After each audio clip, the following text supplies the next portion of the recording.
Welcome everyone. This is an SMI webinar and my name is Professor Anna Littleboy. I'm one of the program leaders here at the Sustainable Minerals Institute. And I'd like to start first by acknowledging the traditional owners of all the various lands on which we are engaging with this webinar and the custodianships of those lands that they've held for many long centuries. On behalf of the Sustainable Minerals Institute, I'd like to pay our respects to their ancestors and their descendants who continue cultural and spiritual connection to country. We recognise this valuable contribution to our society and pay our respects to their leaders, past, present and emerging. Listen, it's really exciting to be here today and to introduce to you this particular webinar. We're going to be hearing from Associate Professor Mansour Edraki from the SMI's Centre for Mined Land Rehabilitation about a project he's been working on for a couple of years now to scale up leaching tests for salinity predictions.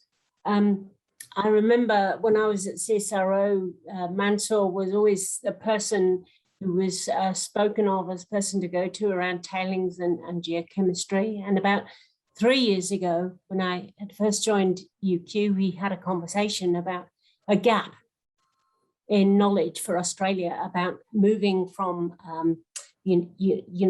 lab scale leach tests up to understanding salinity and water quality issues and how they develop at a larger scale, a mesoscale.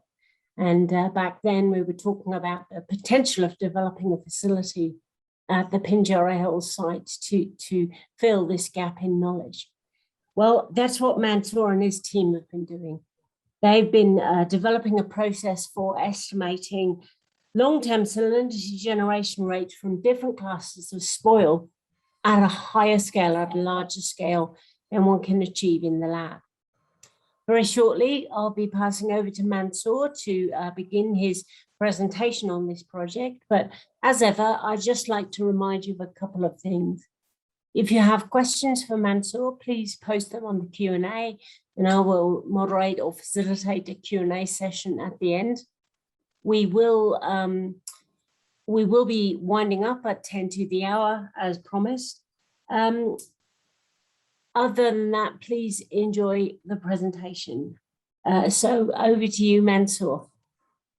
Thanks very much, Anna, for the kind introduction, and thank you all for joining this webinar today. And I would like to also thank my colleague Neil McIntyre and also Karen Jane, who has been doing his PhD as part of this project. And before Karen, Melinda Hilton was doing her PhD with us, and she's now with RGS Environmental Engagement. I would like to also thank ACARP monitors, Stephen White, Jason Fiddler, and Dr. Marilena Stemfeld from BHP, and my colleagues Thomas Mandana and Vinat, who have contributed to this project. So the process of coal mining, open pit coal mining, requires removing ore burden to get to the coal seam. And that ore burden in the form of waste trucks are typically dumped inside the pit by dragline, or if you have truck and shovel operation, they are paddock dumped outside the pit. In any case, the percolation of infiltrating rainwater through the spoil, because the spoils now are exposed, will potentially result in the seepage of contaminated water. In this case, we are focusing on salinity because that's the major challenge we have in Bowen Basin. There are some pockets of basin that we are dealing with acid mine drainage, but mainly salinity. So I think the challenge is knowing at what time and how long it takes for the salt loads in pit to get to equilibrium. So basically predicting seepage water quality over time. These are just a few examples, a few photos of some of the sites that we have been working on. So you can see the open pit at the back and the spoil piles in the foreground. And so these are massive structures. This is another a pit lake with a slightly different geology. And here you can see at the background, very huge spore piles. And in the foreground, some of the spore piles which we have been rehabilitated. And the seepage of the saline water can be from rehabilitated spores as well as untreated or unremediated spores. The kind of sites, the cases that we're working, typically the pH is about 7.5 to 8, and salinities that will be recorded about 6 to 15 milligrams per centimeter. It could be higher. So you can see surface expressions of salts on local soils. So the spores are very heterogeneous materials, and the spore piles, because of this heterogeneity of particle sizes from clay size to boulders, so usually we have differential erosion, and it is likely that we have preferential flow paths inside the spore pile as well. We don't know much about the distribution of water tables inside the spore piles. We are hoping with geophysics, with tracer methods and other methods, because drilling is expensive, to be able to get an understanding of the structure of the spores. But what we know is that most of the time, the lower part of the spore is saturated, and we have an unsaturated, middle unsaturated zone, and an upper zone which is about 1 to 2 meters. And there are some perched water tables in between in the middle zone. Now, we need to ask ourselves some fundamental questions to be able to rehabilitate the spores and also to close final voids and manage them at closure. So the questions are, how do we actually predict salt release rates from spore piles? What laboratory procedures are more appropriate to use? And is the spore salinity related to AMD process? This is the question that often is asked. And can we develop simple numerical models to predict salt release? And can we scale up our predictions? So just to give you a bit of background theory, from a geochemical perspective, the sources of soils can be geogenic. That means that they form in the sedimentary environment. So you may have gypsum or halite, and they dissolve and produce salts. Some of the salts can come from the surface of clay minerals, and through the physical degradation of clays, the salts from the exchange sites can be released. On the right-hand side, you can see that sometimes through weathering processes, the chemical weathering, we may have oxidation of pyrite that releases acidity and dissolves carbonates. Therefore, you have sulfate and as well as calcium and magnesium. And in some cases, there may be some silicates that are more soluble, for example, muscovite or chloride. They also can release salts through the dissolution process. Now, these are geochemical processes, but if you look here, we also have hydrological processes, which are as important as geochemical processes. So we have preferential flow paths. So we have micropores inside the spore pile, and we have what we call micropores, or small pores within the finer particles of the spore. So through the micropores, we have preferential flow paths, and through these micropores, we'll have diffusion as the main mechanism of salt transport. And often conceptual models like these are used, particularly this one is from a paper which was focused on AMD, but equally can be used for salinity generation and salt release as well. So in a bit more detail, looking at physical and hydrological and chemical processes. So this is the micropore, this area. So in these micropores, we have finer pores where diffusion of salts happens. And this is where dissolution and precipitation, either through kinetic or equilibrium reactions, happens, and salts are released into the micropores and diffused. And then here in this lighter blue area, we have the macropores, or we have preferential flow areas that can happen inside the spore piles. And this is where we have direct interactions with readily available salts that are released from the surface of minerals. Now, what we are trying to do is trying to experimentally, through empirical work, trying to derive some of these kinetic parameters and to be able to use them in our models. So the focus of experiments is really about deriving these slow processes of dissolution and precipitation and also diffusion, as well as deriving these faster processes in the preferential flow paths, surface dissolution of salts from the minerals that are exposed to preferential flow paths here. Now,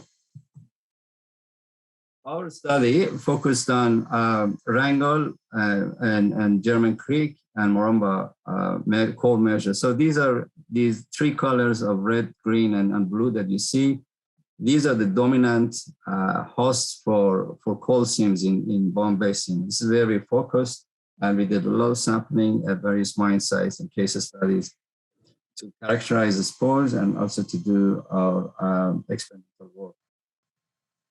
Now, typically, the rocks are divided into either mud rock or sandstone. So the mud rocks are siltstone and mudstone, and you can see here on the this is slide A, this is a microscopic slide of a mud rock. This is where the salts are released from the surface of clay minerals. And then if you have sandstone, particularly if you have a lithic sandstone, you have lithic fragments in it, and also you have a matrix or cement of carbonates. So the solution of carbonates can also release salts. Sometimes, in some cases, as I said, you may have traces of pyrite, and pyrite can also oxidize and release sulfate and also reduce the pH and dissolve carbonates and contribute to salt release. So, but we need to understand, as I said, that the salt release is both a physical process and also is a chemical process. So we focused on, firstly, on after characterization of the rocks, we focused on some degradation tests, and this really nicely demonstrates this process. So for about 17 mines, so we had 17 cycles. Each month we put rock samples into a container and filled up with deionized water. And then after a month we decanted and we measured pH and EC. Now here you can see, just for example, B9 sample, which is a soil-like sample dominated by clay. You can see how our cycles of being immersed under water, how does it break over time after 17 cycles. Now, if you compare this one with B8, so B8 is a rock-like sample. You can see its fragmentation, its degradation is different. So we have the degradation process, which is a physical process, and we have weathering process, which is a longer geologic time. And some of the spores you can see after 2 or 3 cycles of being immersed under water, they completely become very soft and gel-like material. Now, then we moved into the kinetic processes and trying to measure the decay rates and come up with some decay curves for salt release. And we started off with using these Bartner funnels, which are typically used for acid mine drainage prediction in the industry. And we also looked into the effect of particle size. So here you can see that, for example, in less than 2 millimeter samples with 2 to 6 millimeter and greater than 6 millimeter. This is a sandstone, for example, that I'm showing here. So you can see that when the samples are fine, so you get faster to the equilibrium. You have an initial pulse of salt, and then you get to some kind of quasi-steady state. And you can see that in the finer fraction, when the rocks are finer, you get higher amounts of salts. So this free draining leaching process is useful in terms of, it was useful in terms of deriving some decay curves of salts, and it was interesting to see, for example, at the surface of these funnels, because of accumulation of salts during the dry cycles. So then with the next cycle, you see a pulse again. So after each cycle, you see a pulse, which shows basically the first flush of leaching of salts. So as I said, this kind of tests were okay, but the problem with these funnel tests is that you cannot control residence time and you cannot control moisture regime, and often you get preferential flow path. So you can't actually look into the effect of moisture. And here you can see some signs of preferential flow due to shrinkage, or here you can see a hole that most of the water actually gushes through these holes inside the funnel. So we moved on to these columns, and we designed these columns, which is about 30 centimeter height, about 10 centimeter wide. And we selected a few typical spores, 4 typical spores, and we irrigate them under 4 moisture regimes, which were biweekly, weekly, fortnightly, and saturated. So we had 34 cycles and 16 columns altogether.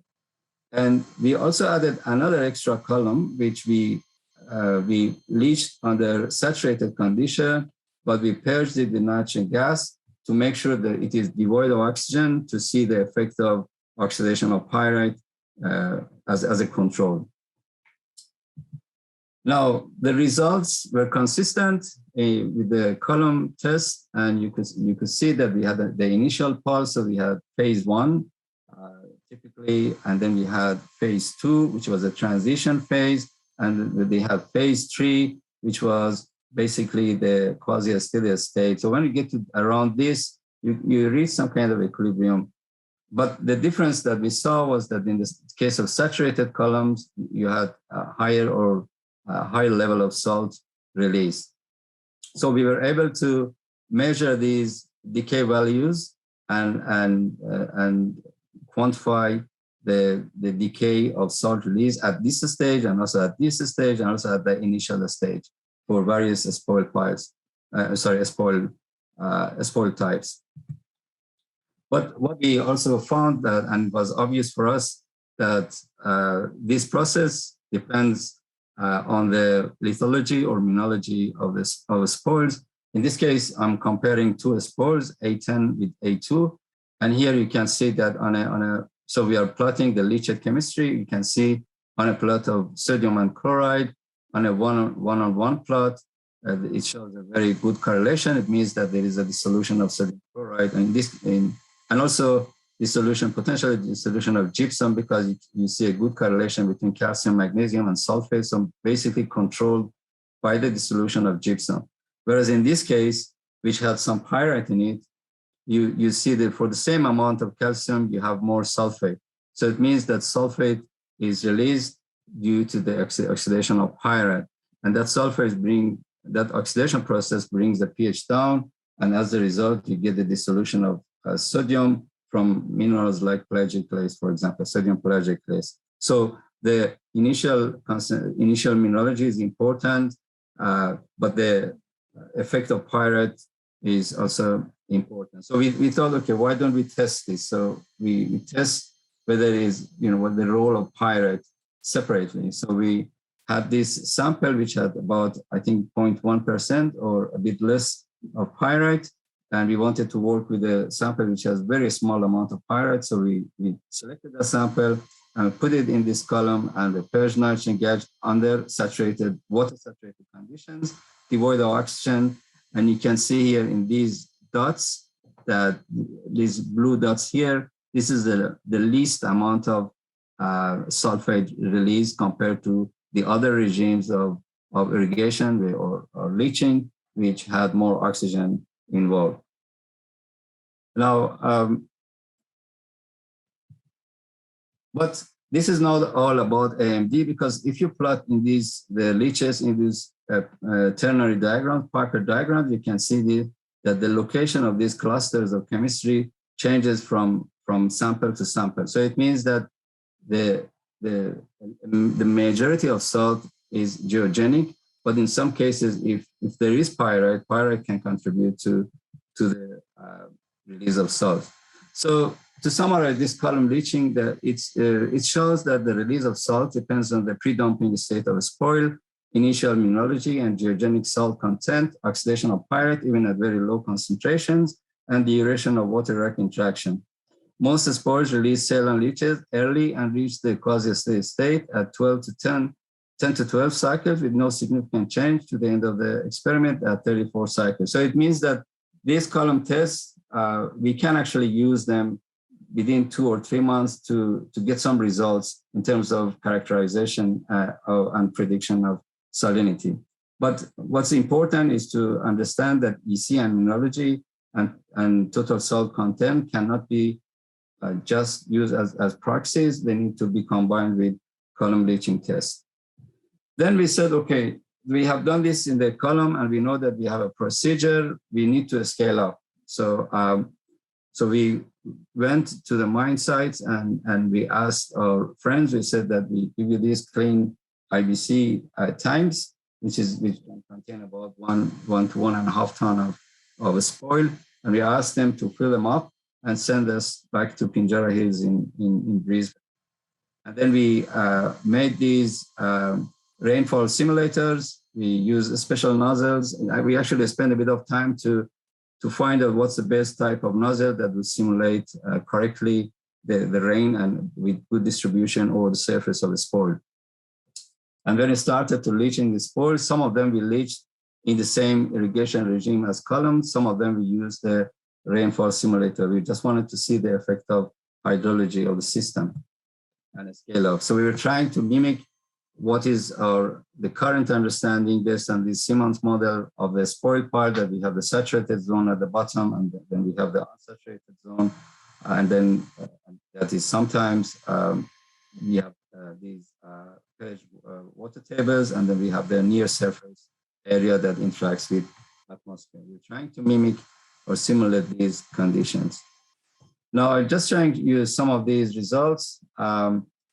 Some of these tests we are actually running for about 3 years. So it is really interesting to see after 2.5 years, 3 years, it's very good to see these kind of reaching to these kind of quasi-steady state situation here.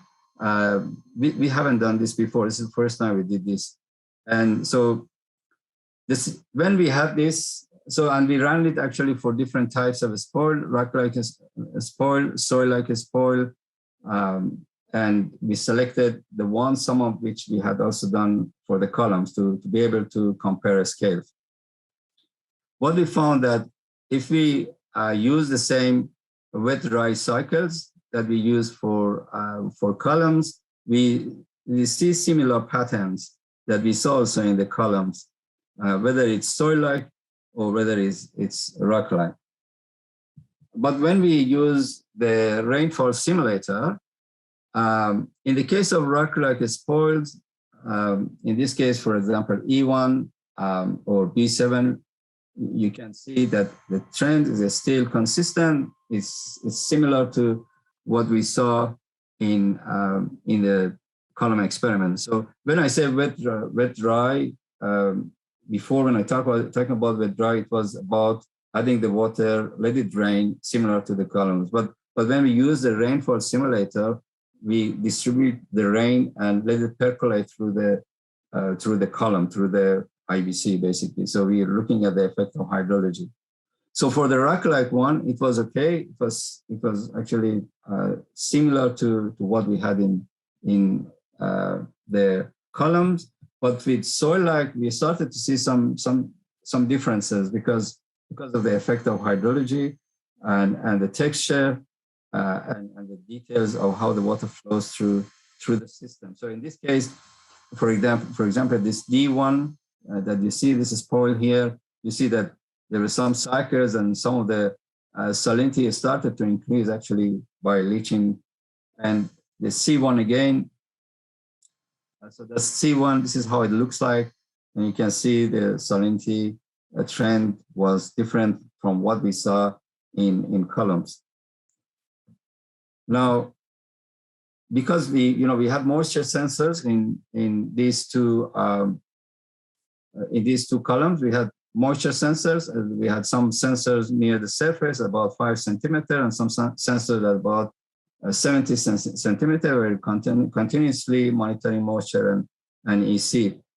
And what we found that the moisture content correlates obviously with EC, at times that we had at this particular date, for example, the 28th of February, you can see that there's a spike of EC at that depth of 70 centimeter in this C1 or soil like a spoil, and you can see that there is a drop in moisture. And then when you have high moisture, obviously you get dilution and you get lower salinity.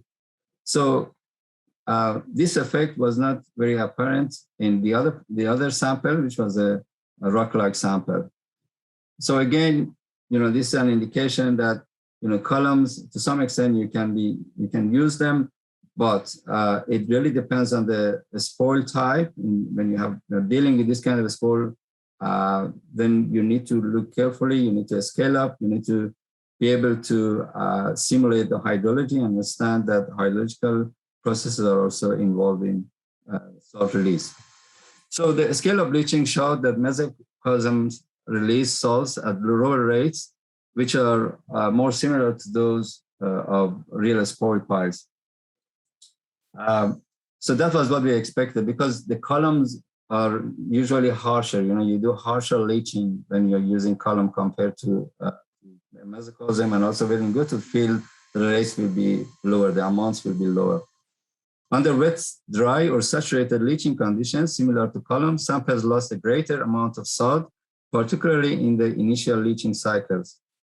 When samples were leached at rainfall rates closer to field conditions, the response of salt release was steady or even increasing for the duration of experiments. The unsaturated IBCs showed that infiltrating saline water may not appear at the base of the spore piles as seepage on the piles, and spores may even become non-conductive to infiltration. This is something actually important to understand and to have in mind. So overall, it is intuitive that medium scale or mesocosms are closer to field conditions with respect to spore salinity predictions. So now that we had leached similar rocks at the scale of column and also at the scale of mesocosm, we were able to compare the decay values measure the decay values at, for example, at the time that it goes into a steady state, and then compare these decay values to come up with some scale factors. And this is what we did next. So we compared for every individual salt, sodium, calcium, magnesium, potassium sulfate, for all these spores that we were leaching. I'm only showing a snapshot just as an example. We were able to compare the decay values for columns for the same spore to the decay values for the same spore in mesocosm. So that gives you an indication of the scale of how things change from going to from column to meso scale, and that's actually a good indication that the same thing can happen from a spore to the field. So unfortunately, we didn't have access to sites that they are doing monitoring regularly the seepage. So we couldn't find sites, proper spore piles or mine sites that we can monitor. And this is the next stage that we're hoping to do, to monitor seepage and to validate these decay values. So the next step was to develop some simple numerical models using these kinetic parameters in terms of the leaching of the salts for the fast processes and also for the slow processes. So as I said, these are simple mass flow models. These are not mechanistic models that would look at such as for example hydrous. This is really just looking at how much salt we release over time from the column and from the IBCs, taking into account the fast release processes, the kinetics of the fast processes of dissolution of salts, and also slow processes of weathering and diffusion of salts. So that we lump together the weathering process and the diffusion into one value, which is K1, and the fast processes of dissolution of salts through preferential and release through preferential flow paths as K2. So basically is relating the mass to flow and concentration, and taking into account the kinetic parameters and looking at the amount of salt, immobile salt, and also mobile salt in the system. And we calibrated these models, and we found really some good match between observed values that we had in our experiments and the models, the numerical models that we developed.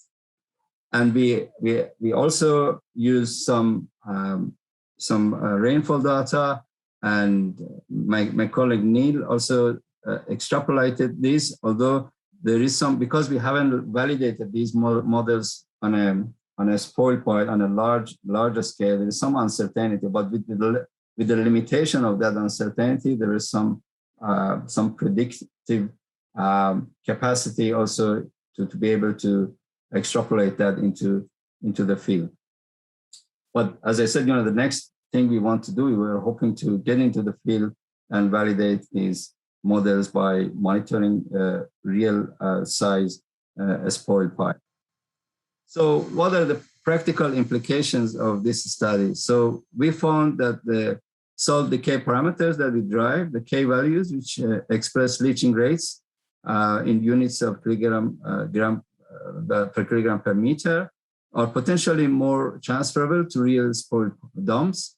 The strong dependence of the K values on flow and moisture conditions encourages the salt decay parameters to be integrated into spoil dump hydrological models. So if you have hydrological models, and if you have these K values based on the characterization of your spoil piles, you should be able to have some predictive capacity in predicting how long it takes to get to equilibrium. But as I said, you need to characterize the spoil dump, and more importantly, if you need to know as much as you can about the internal structure and hydrology of the spoil. We also found that the simple quasi-acidic leach rate models superimposed on spoil hydrology models, which sufficiently represent the flow and moisture distribution in the spoil pile, can be used to provide estimates of long-term salt loads to the environment after appropriate spoil characterization and scale factor application. So we can actually use these models, as I said, but we need to characterize the material properly, and we also need to have a good understanding of hydrology of the system. And finally, we feel that these mesoscale tests are more realistic and close to field condition approach, could be a way forward for industry to monitor salinity from a spoil on mine sites. So that doesn't mean that for every project we need to use these mesoscale tests. What we are suggesting here is that we can use those column tests, but every now and then, depending on the spoil and the complexity of the texture of the spoil, we need to check it against these mesoscale leaching tests to be able to take into account the hydrological processes inside the spoil piles. So I leave it there, and thanks very much. Thank you very much, Mansour, for that kind of comprehensive journey, if you like, through the experimentation that you're doing. Now, I'd like to encourage people, if they have questions for Mansour, please post them in the Q&A space, and I will put them to Mansour. We currently don't have any open questions, but Mansour, I do have a question, actually, because you've painted a picture there of, it's a classic example of to what extent do we understand how geochemical processes scale up and occur then at a much larger scale. And you're painting a picture of things are different when you get to large scales. You've talked us through some of the results that you've been getting. You're beginning to develop a different model of salt leaching based on those results. Just in essence, what I think I'm hearing is that I'm trying to understand here, what is the risk to the industry based on depending their assumptions of salt leaching on column tests. And I think what you're saying is that they may be overestimating salt leaching if they're just dependent on column results. Can you talk us through the implications of this work on the risks that industry are dealing with in terms of environmental risk on their sites? Thanks, Anna. Yes, I think that's a challenge. I think so. It's not only for salinity, but also for AMD. There are some shortcomings of these kind of column tests. Obviously, we can never simulate exactly what can happen in the field. We sometimes overly simplify the processes. So columns can be, in this case, salinity maybe a bit less complicated than AMD, but can be used. But as you said, they can overly make an overestimation of the amount of salts, and not considering and taking into account the complex hydrology of the spores and how it changes actually over time. The role of preferential flow paths, the collapse, the differential settlement of spores, and how that influences the seepage quality from the spores. So that's true. And I think my feeling is that the best approach is to use, if you want to use columns, you can also use mesocosm, but you need to also have some field data. So field data is more reliable. It's something that I think you get the whole process of hydrology and geochemistry working together and interacting with each other. Unfortunately, there are not many sites that you can set up these monitoring systems and being able to monitor. And drilling is also expensive. If you want to drill into spoil piles, try to get a feel of the distribution of moisture. There is a project, there is an ACARP project in University of Newcastle. One of our colleagues, Professor Stephen Fetius, is a geotechnical engineer, but they have done a couple of bores in one of the sites in New South Wales, and they're looking at the moisture content. What we are hoping to do is using some geophysics methods and combined with some isotope tracers to be able to get a better understanding of the spoil structures, internal structure and hydrology of spores. But until then, I think this is what we have, and there is no standard procedure across the board, in the industry that they use. So they use different approaches for characterization, but I think that's what we would recommend at the moment. Thanks, Mansour. We've got some questions coming now on the Q&A. I actually would like to combine two, Mansour, and invite you. There's a question here about what other conditions you were able to simulate. Did you look at things like sunlight and evaporation, the things other than rainfall? And if so, or if not, how do you think those conditions might affect the results? And then another question, which is really about the design of the experimentation, is about how do you think you could begin to understand the internal structure in a spoil dump, particularly for established dumps with limited data on their construction. So I think both these questions are really about how do you increase the number of parameters you're able to look at through the experimentation in this scale-up facility. Yes, so that's a good point. I think so. We could actually do as much as the funding that we had, but obviously, it would be great to have more sensors, and it would be great to measure evaporation. But one thing which I didn't include in this presentation was the tracer test that we did. So we used deuterium, enriched deuterium for tracer in these IBC tanks. We also used fluorescent and used bromide.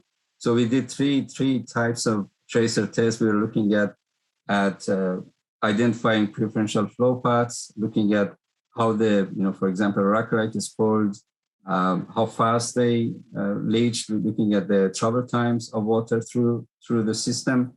So we did some of those, which I didn't present, but obviously understanding the water balance is important. Measuring evaporation accurately, having moisture sensors at different depths to have a better handle of moisture and flow paths. The other things that we did was we used also some dye tracers at the end of the experiments. We used dye tracers. We look at the flow characteristics inside these piles. And in fact, there was a question through LinkedIn last night from one of our colleagues. He was asking that, did you compare the hydraulic conductivity or K saturation of columns compared to mesocosm, and did you look at the effect on hydraulic conductivity? So we measured saturated hydraulic conductivity in columns, but we didn't measure in the mesocosm. But however, we used the tracer test, and what we found that the travel times were much faster in the mesocosm, in the IBCs. So because it's a bit closer to reality, because we try to not disturb the rocks as much as we could, and we're not compact them, so right. So and they were in the right size. The particle size distribution and the segregation was similar to what you potentially see in a spoil dam. So yes, there is a lot that can be done. What we are hoping that to have these IBCs fully instrumented and use it, not for every site and every project, but use it when at the times that we need better understanding of water balance parameters, better understanding of the hydrology of the spoil. Thanks, Mansour. And Professor Claire Coate has made a comment on the Q&A to the point about what's the implication of this, these results. And although there's clearly an expectation of overestimating the salinity of leachate, the work that you've been doing, Claire's talking about the implications of this is actually going to have a significant impact on the prediction of final void water quality. And therefore, that could have a really big knock-on implications for thinking about beneficial reuse. So some quite major big picture implications from the outcome of this, this work you've been doing, Mansour. Just one final question. It's come through from Brent Usher, who has congratulated you on the presentation, Mansour, and has two quick questions. I don't think they're very quick at all, but I will ask you to give a quick answer and really speculate why saturated columns are releasing more sulfate than many of the leaching regimes. And, as an adjunct to that, do you have any suggestions about some of the other larger scale kinetics required in order to estimate a decay per meter? Yeah, so that's actually a good question. So the physical degradation is one of the processes that I feel, when you expose the rocks to more moisture for a longer period of time, that would be an important factor. But I agree with Brent. So it's actually a really important point. So one of the things from a kinetic perspective is the movement. So we were considering in this model, we're looking actually in just flow from top to bottom. So, but I think this is what Brent is suggesting, is that if you scale it up, then you may have flow, for example, in different directions that would affect your results. And the other things, you may have, you may want to look at temperature effects, or other parameters that would potentially affect the kinetics of salt release. But this is what, as much as we could do, basically using this. There's a question that asking which isotope traces were you thinking of applying? So it's a good question, Brent. I think we can use, we used deuterium. I was lucky because I went to a meeting with IAEA in Vienna, and they gave me a few bottles of enriched deuterium. So they were 50,000 times enriched, so we could use them, we could dilute them, because with these tracers, you have to dilute them, and it's a challenge. But what I'm thinking, if we, rather than using deuterium, if we use oxygen isotopes, because through evaporation, you will see fractionation of oxygen. So hopefully, you will have different levels of fractionation through evaporation, and that hopefully will help us to see the differences in water types as they flow through the system. But the other maybe strontium as well, because the strontium is directly related to water-rock interaction. It's a bit more expensive to measure, but the other good thing about the strontium is that the strontium is actually with carbonates all the time. So we saw very good correlation between strontium and calcium and carbonate. So it means that strontium can actually be used as a proxy for dissolution of carbonate. So maybe we can use actually some strontium isotopes as well. So the topic of an ARC linkage that we have submitted, hopefully we get that. If we get that ARC linkage, what we are trying to do, we are combining geophysics with these kind of tracer tests to get a better handle of the structure of dumps. And that's actually it's for hard rock mining. It's not for coal, but it's the same concept. Thank you very much, Mansour.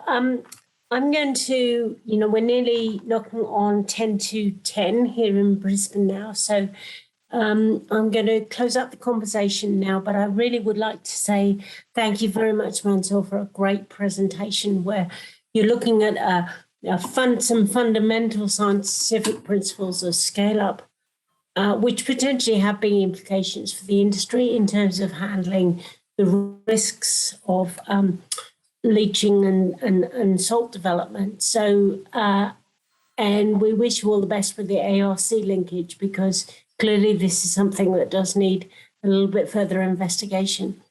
Thanks very much, Anna. Thank you, everyone online, for your company.